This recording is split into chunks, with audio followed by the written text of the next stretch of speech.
Hello football lovers, কেমন আছেন সবাই? বিশ্ব ফুটবলের সবচেয়ে দামি, সবচেয়ে ভয়ঙ্কর এবং সবচেয়ে হাইপ স্কোয়াড ফ্রান্স ফুটবল দল 2026 বিশ্বকাপের ট্রফি কি আবারও পেরিসে যাচ্ছে, নাকি অতিরিক্ত সুপারস্টারের ইগো ড্রেসিং রুমের ভেতরেই ধ্বংস করে দেবে দিদিয়ার দেশমের শেষ মেগা মিশনকে? হ্যাঁ বন্ধুরা, অবশেষে প্রকাশ পেল ফ্রান্সের অফিসিয়াল স্কোয়াড।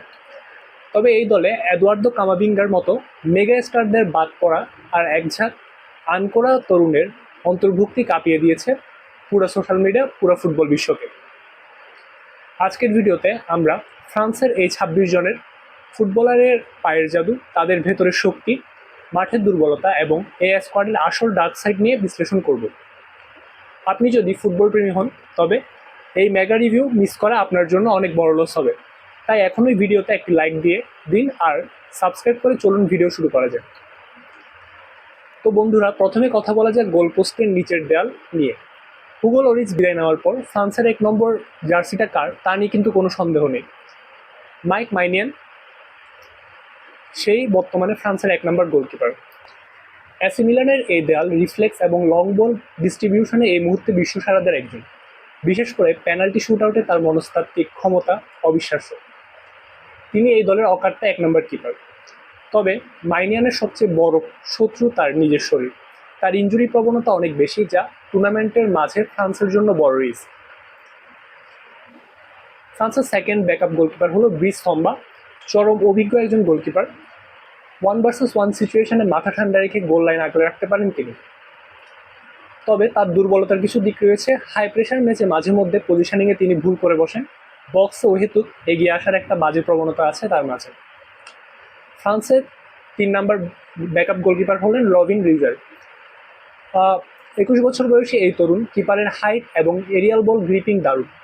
ভবিষ্যতে 1 নম্বরের জন্য দেশাম তাকে ব্যাকআপ হিসাবে তৈরি করছেন। তবে আন্তর্জাতিক ও বড় মঞ্চের অভিজ্ঞতা তার নেই। মাইনিয়ান বা সম্বা ইনজুরিতে পড়লে তার উপর ভরসা করাটা হবে বিশাল একটা চ্যালেঞ্জ। তো এবার চলুন যাওয়া যায় রক্ষণভাগে দিদিয়ার দেশামের আসল শক্তির জায়গায় কিন্তু এই ডিফেন্স। এখানে এত অপশন যে কোনো কোচের মাথা নষ্ট হয়ে যাবে। প্রথমে আছে উইলিয়াম সালিবা, আর্সেনালের এই সেন্টার ব্যাক ডিফেন্সের আসল রুলার। ট্যাকলিংয়ের টাইমিং এবং ঠান্ডা মাথায় বল ক্লিয়ার করার ক্ষমতা নিখুঁত। স্ট্রাইকাররা তাকে ড্রিবল করতে ভয় পায়। তবে মাঝে মধ্যে সাইড পিস ডিফেন্ডিংয়ে বা কর্নারের সময় ম্যান মার্কিং মিস করার ছোটোখাটো ভুল তিনি করে থাকেন। এবার আমরা কথা বলবো আরেকজন সেন্টার ব্যাক ইব্রাহিম কোনাটেকে নিয়ে। শারীরিক শক্তি এবং এরিয়াল ডুয়েল লিভারপুলের এই ডিফেন্ডারকে বিট করা অসম্ভব। বাতাসে যে কোনো বল ক্লিয়ার করতে তিনি ওস্তাদ। তবে তার কিছু দুর্বলতা রয়েছে। অতিরিক্ত ফিজিক্যাল খেলতে গিয়ে বক্সে ফাউল করা বা পেনাল্টি উপহার দেওয়ার একটা প্রবণতা তার মধ্যে রয়েছে। আর ফ্রান্সের থার্ড সেন্টার ব্যাক অপশন হলো উপমেকানো। অবিশ্বাস্য গতি এবং ব্যাকলাইন থেকে বল পাস করে ওপরে মিডফিল্ডে বাড়িয়ে দেওয়ার ক্ষমতা রয়েছে তার। তবে তার প্রধান সমস্যা হলো ব্রেন ফেড বা হুট করে মারাত্মক ভুল পাস দেওয়া। বড় ম্যাচে তার এই নার্ভাসনেস ফ্রান্সের জন্য ভয়ের কারণ। ফ্রান্সের রাইট ব্যাক পজিশনে রয়েছে জুলস কুন্ডে। বার্সেলোনার এই তারকা টেকনিক্যালি খুবই ফ্লেক্সিবল। সেন্টার ব্যাক বা রাইট ব্যাক উভয় পজিশনেই তিনি লকডাউন ডিফেন্স দিতে পারেন। তবে তার কিছু দুর্বলতা রয়েছে। রাইট ব্যাকে খেললে উইং দিয়ে ওভারল্যাপ করে পিন পয়েন্ট ক্রসিং করার ক্ষেত্রে কিছুটা পিছিয়ে রয়েছেন তিনি।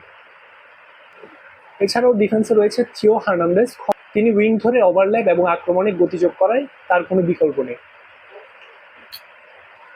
তবে তার কিছু দুর্বল দিক রয়েছে। আক্রমণে বেশি মনোযোগ দিতে গিয়ে নিজের ডিফেন্সিভ পজিশন ফাঁকা রেখে যান, যা প্রতিপক্ষ কাউন্টার অ্যাটাকে কাজে লাগে। এছাড়াও রয়েছে লুকাস হার্নান্দেজ, থিওয়ের বড় ভাই, অত্যন্ত অ্যাগ্রেসিভ এবং ডিফেন্সিভলি থিওয়ের চেয়ে অনেক বেশি সলিড ও পরিপক্ক। তবে তার রয়েছে অ্যাসিএল ইনজুরির কালো ইতিহাস। ফিটনেস সবসময় 100% ঠিক থাকে না তার। চেলসির তরুণ মালো গুস্তোর গতি এবং পিন পয়েন্ট ক্রসিং দুর্দান্ত হলেও ফিজিক্যালি কিছুটা দুর্বল। অন্যদিকে অভিজ্ঞ লুকাস দিনিয়ের দলের ডেড বল এবং ফ্রি-কিক স্পেশালিস্ট। তবে কেরিয়ারের শেষ লগ্নে থাকায় গতির অভাব স্পষ্ট। আর ক্রিস্টাল প্যালেসের ম্যাক্সেল লাক্রোয়া ব্যাকআপ হিসেবে খুবই সলিড হলেও বড় দলের হাইলাইন ডিফেন্সে খেলার অভিজ্ঞতা কম। এবার আমরা কথা বলবো ফ্রান্সের মাঝমাঠ নিয়ে। বন্ধুরা, পগবা এবং গ্রিজমানের বিদায়ের পর ফ্রান্সের মাঝমাঠ এখন একদম নতুন রূপের। একদম নতুন রূপে। তবে এখানে বড় চমক হলো কামাভিঙ্গার বাদ পড়া। বর্তমানে ফ্রান্সের মিডফিল্ডের প্রধান অস্ত্র ওরিয়েল চুয়ামিনি। রিয়াল মাদ্রিদের এই ডিফেন্সিভ মিডফিল্ডার মাঝমাঠের আসল শিল্ড। লং রেঞ্জ শুটিং এবং ইন্টারসেপশনে তিনি অত্যন্ত ওস্তাদ। তবে তার কিছু দুর্বলতা রয়েছে। গেমের পেস বা গতি নিয়ন্ত্রণ করার ক্ষেত্রে মাঝে মধ্যে তাকে কিছুটা স্লো বা অলস মনে হয়। এছাড়াও রয়েছে অ্যাঙ্গোলো কান্তে। ফুটবলের ক্লান্তিহীন ফুসফুস, মাঠের সর্বত্র তার উপস্থিতি প্রতিপক্ষের গেম প্ল্যান ধূলিসাৎ করে দেয়। তবে তার বয়স এখন 35-এর কোঠায়। পুরো টুর্নামেন্টে প্রতি ম্যাচে 90 মিনিট ধরে হাই প্রেস করে রাখা কান্তের পক্ষে এখন বেশ কঠিন। এছাড়া আরও রয়েছে আদ্রিয়ান রাবিও, ওয়ারেন জায়ের এমেরি অ্যান্ড মানু কুনে। রাবিও হলেন দেশমের অন্যতম বিশ্বস্ত সৈনিক, যার ওয়ার্ক রেট অসাধারণ কিন্তু ক্রিয়েটিভিটির অভাব রয়েছে। অন্যদিকে পিএসজির তরুণ তুর্কি জায়ের এমেরি হলেন মাঝমাঠের এক্সপেক্টর, যার বল ক্যারি করার ক্ষমতা দারুণ হলেও বড় টুর্নামেন্টে নকআউটের মানসিক চাপ সামলানোর অভিজ্ঞতা কম। রোমার মানুকুনে ফিজিক্যালি স্ট্রং হলেও অযথা কার্ড দেখার একটা প্রবণতা তার মাঝে রয়েছে। লেডিস অ্যান্ড জেন্টলম্যান, এবার কথা বলবো সেই বিভাগ নিয়ে যা দেখার জন্য আপনারা অধীর আগ্রহে অপেক্ষা করছেন। ফ্রান্সের আক্রমণ ভাগ। কাগজে কলমে এটি কোনো ফুটবল টিম নয়, এটি একটি পারমাণবিক বোমা। প্রথমে যার কথা বলবো তিনি আর কেউ নয় কিলিয়ান এমবাপ্পে। দলের গডফাদার, রিয়াল মাদ্রিদ সুপারস্টার ও ফরাসি অধিনায়ক। গতির, ড্রিবলিং এবং ক্লিনিক্যাল ফিনিশিংয়ে তিনি এই গ্রহের সবচেয়ে ডেডলি ফুটবলার। একাই যে কোনো ম্যাচ ঘুরিয়ে দিতে পারেন তিনি।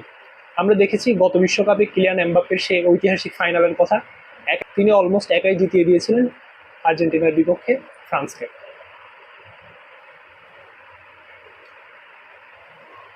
তবে তার কিছু দুর্বলতা রয়েছে। ডিফেন্সিভ কন্ট্রিবিউশন বা ট্রানজিশনের সময় ট্র্যাক ব্যাক করার মানসিকতা তার প্রায় শূন্য। তার এই অলসতা ফ্রান্সের ডিফেন্সের উপর মাঝে মধ্যে প্রেশার বাড়ায়। ফ্রান্সের অ্যাটাকে আরও রয়েছে উসমান দেমবেলে। তার রয়েছে দুই পায়ে সমান দক্ষতা এবং বিশ্বের অন্যতম শ্যাডো উইঙ্গার তিনি। তার গতি ও ড্রিবলিং যে কোনো ডিফেন্স লাইনকে একাই ছিঁড়ে ফেলতে পারে। তবে ফাইনাল থার্ডে ডিসিশন মেকিং ও ফিনিশিংয়ের অভাব রয়েছে তার।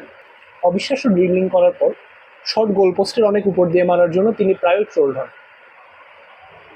এছাড়াও ফ্রান্সের অ্যাটাকে রয়েছে মাইকেল ওলিসে। বায়ার্ন মিউনিকের এই উইঙ্গার বর্তমানে ফ্রান্সের মূল creative source. Pin point crossing, free kick এবং ইনসাইড কাট করে গোল করার ক্ষেত্রে তিনি ওস্তাদ।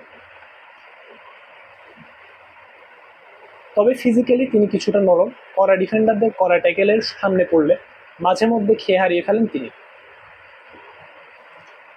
এছাড়াও রয়েছে ব্রাতলে বারকোলার বাম উইং দিয়ে ভেতরে ঢোকার গতি দুর্দান্ত হলেও আন্তর্জাতিক ম্যাচে ধারাবাহিকতার অভাব রয়েছে তার। রায়ান চেরকির পাসিং ভীষণ জিনেদিন জিদানের কথা মনে করালো মাঠে তিনি কিছুটা অলস। স্ট্রাইকার পজিশনে মার্কাস তুরাম লিঙ্ক আপ প্লেতে চমৎকার, কিন্তু পিওর নাম্বার 9 হিসাবে ক্লিনিক্যাল ফিনিশিংয়ের অভাব রয়েছে তার। অন্যদিকে বক্সে খাঁটি টার্গেটম্যান ফিলিপ মাতেতা এরিয়াল ডমিনেন্সে সেরা হলেও বক্সের বাইরে গেম মেকিংয়ে তিনি জিরো। এছাড়াও রয়েছে দেজিরে দুয়ে ও আকলুইশ, তারা দলের তরুণ, তারা ফ্রান্সের জন্য দারুণ ব্যাকআপ। তারকাখচিত স্কোয়াডে তাদের পর্যাপ্ত গেম টাইম পাওয়াটাই হবে সবচেয়ে বড় চ্যালেঞ্জ। এবার আলোচনা করব স্কোয়াডের ভালো দিক এবং ডার্ক সাইড নিয়ে। সব প্লেয়ারদের তো চেনা হলো, এবার এক নজরে দেখে নেওয়া যায় এই দলের আসল শক্তি আর গোপন দুর্বলতাগুলো কি কি। ভালো দিক: বিশ্বের সেরা আক্রমণ ভাগ। এমবাপ্পে, ডেমবেলে, অলিসে, বারকোলাদের নিয়ে গড়া এই ফরওয়ার্ড লাইন যে কোনো প্রতিপক্ষের রাতের ঘুম উড়িয়ে দিতে পারে। এছাড়াও রয়েছে তাদের অবিশ্বাস্য বেঞ্চ ডেপথ। ফ্রান্সের রিজার্ভ বেঞ্চ এতটাই শক্তিশালী যে তাদের মূল দল বাদ দিয়ে যে বিকল্প একাদশ তৈরি করা যাবে তাও অনায়াসে বিশ্বকাপের সেমিফাইনাল খেলার যোগ্যতা রাখে। এছাড়াও তাদের কিছু খারাপ দিক রয়েছে। প্রথমত রয়েছে ইগো ড্রেসিং রুমের অশান্তি। স্কোয়াডে অতিরিক্ত সুপারস্টার থাকায় দেশমের জন্য ড্রেসিং রুম শান্ত রাখাই এবং সবাইকে খুশি রাখাই সবচেয়ে বড় মাথা ব্যথার কারণ। ইগোর লড়ে ফ্রান্সের দল ভাঙার ইতিহাস কিন্তু পুরনো। এছাড়াও রয়েছে কামাভিঙ্গার অভাব ও ক্রিয়েটিভ মিডফিল্ডের ঘাটতি। কামাভিঙ্গাকে স্কোয়াড থেকে বাদ দেওয়া বড়সড় একটি ভুল হতে পারে। পগবা বা গ্রিজম্যানের মতো মাঝমাঠে খেলা নিয়ন্ত্রণ করার মতো জাদুকরী পাসারের অভাব এই দলে স্পষ্ট। এছাড়াও রয়েছে দেশমের আলট্রা ডিফেন্সিভ ট্যাকটিক্স। এত অ্যাটাকিং প্রতিভা থাকা সত্ত্বেও দিদিয়ার দিশেম প্রায়ই বোরিং রক্ষণাত্মক ফুটবল খেলে থাকেন, যা অনেক সময় দলের স্বাভাবিক আক্রমণকে নষ্ট করে। তো ফুটবল ফ্রেন্ডস, এই হলো ফ্রান্সের সম্পূর্ণ ২৬ সদস্যের অফিসিয়াল স্কোয়াডের একদম ভেতরকার পোস্টমর্টেম রিপোর্ট।